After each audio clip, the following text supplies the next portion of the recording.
I don't know how many of you guys have been here for over a year, but if you have, you probably prayed for me, and I really appreciate it. Mike and Karen took us out to eat right after I got out of the hospital for 65 days, and he wanted me to share my testimony on video. Well, that reminds me of pharmaceutical sales and role-playing, and I don't do real well with that. But I wasn't ready for it. Over a year, I was still praying just to die because I felt like my life was over. I had no use. I'd lost my job because I wasn't able to do it. And I just wasn't thinking of anybody but myself. And God had been so faithful. I think I'd had like 20% chance of living at one time, and He pulled me through it. I had 4 surgeries, and He pulled me through all those and gave me a Christian surgeon, which actually asked my family if they were Christians to pray. And of course they did.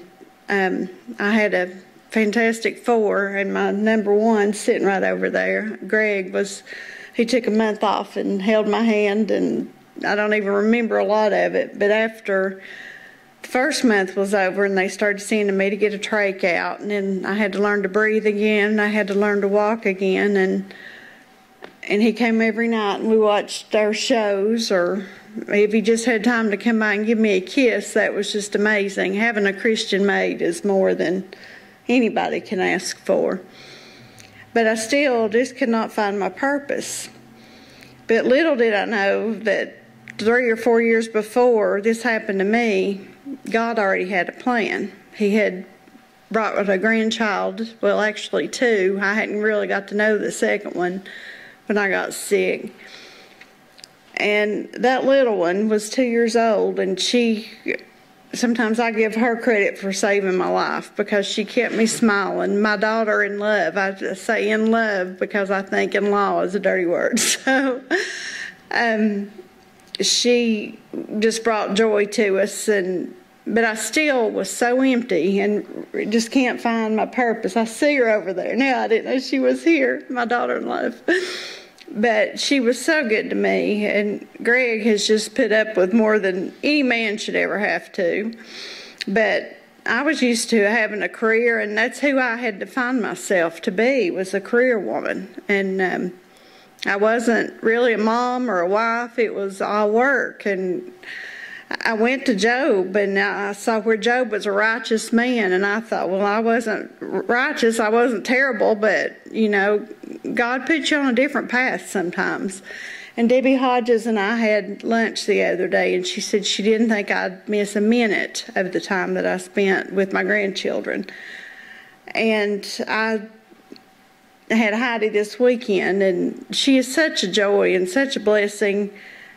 And I know if I never work again, if I'm never able to work again, just the time that I spend with her, and when I'm not with her, I'm going to be praying for she and Nolan. And then Jordan and Jordan. My Jordan married a Jordan. And just pray. I watch all these crime shows and NCIS, and I don't want them to leave the house. I'm so afraid sometimes, and I know you have to let them go, but I think my purpose now is to love my grandchildren and to try to be that leader and get to know the Bible better. And if any of you guys ever need anything, you can get my number from Mike, because I feel like God is pushing me towards some type of mission.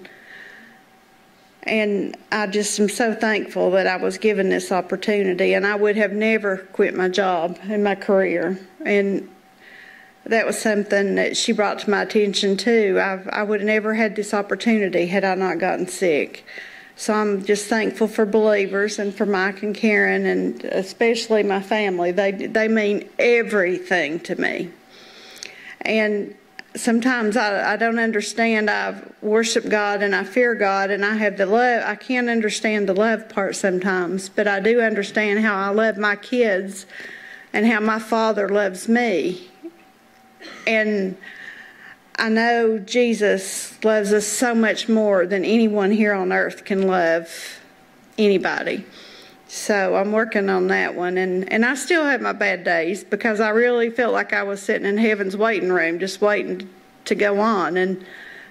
And it's amazing what one little lunch will do for you. And I don't know how Greg's put up with me, but he is my half too, Shirley. And he's a wonderful half. He's been almost the whole lately and carried me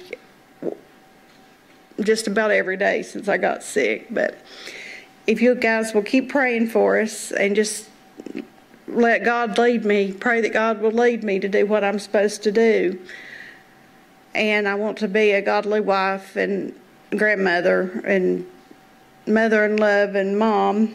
And then I have Alex and his wife too that are just like my children. And just pray for me. This is more of asking you, I guess, to pray for me to be a better person. It is a testimony, but I see now, maybe now I have it all instead of what I thought was all.